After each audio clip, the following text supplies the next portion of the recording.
Hi, I'm Kane Dixon. I'm presenting my senior project today. My project is the production line design for an automotive company.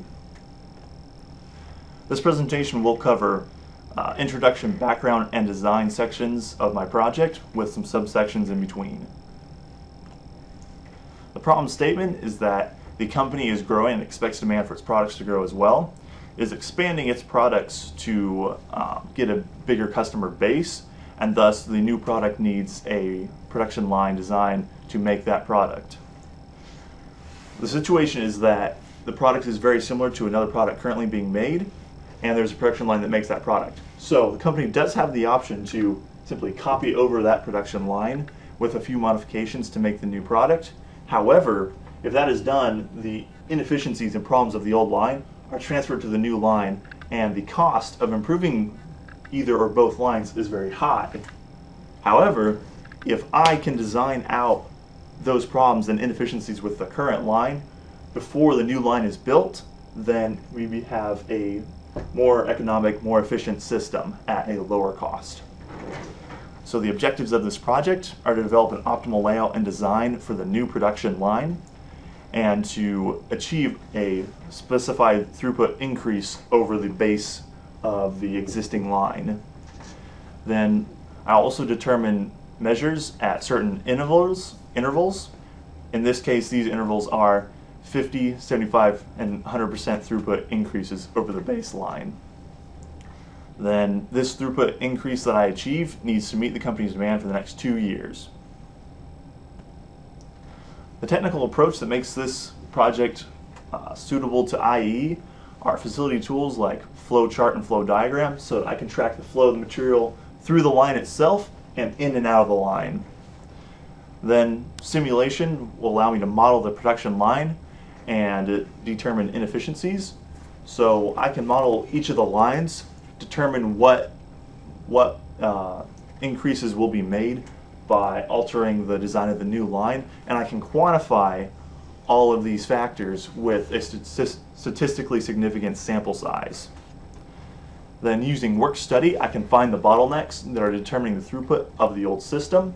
I can design out those bottlenecks, so to speak, where I elevate the bottleneck and improve its cycle time.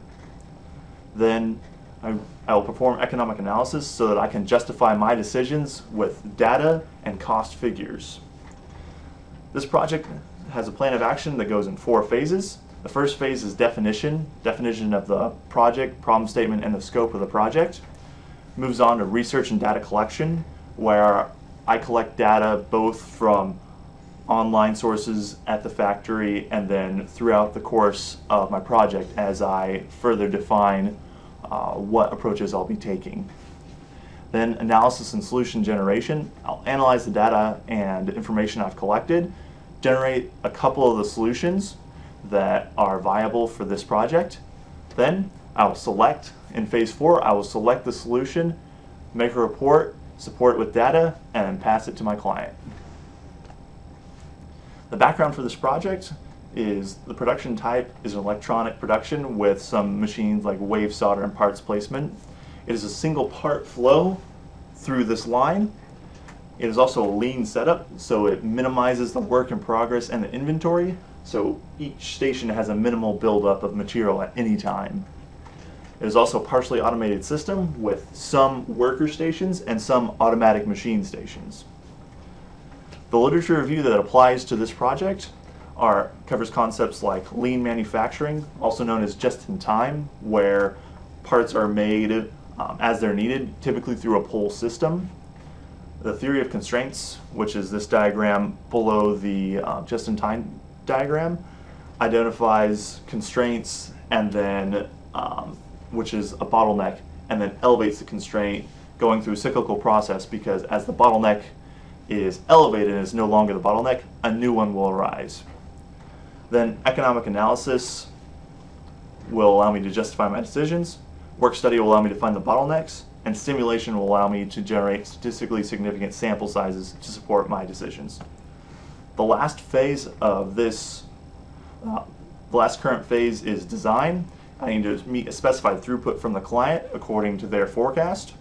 The throughput of the line will be constrained by bottlenecks, and I will apply the theory of constraint to those. The constraints are space between other lines, space within the line, and also efficient flow with bottlenecks and other places.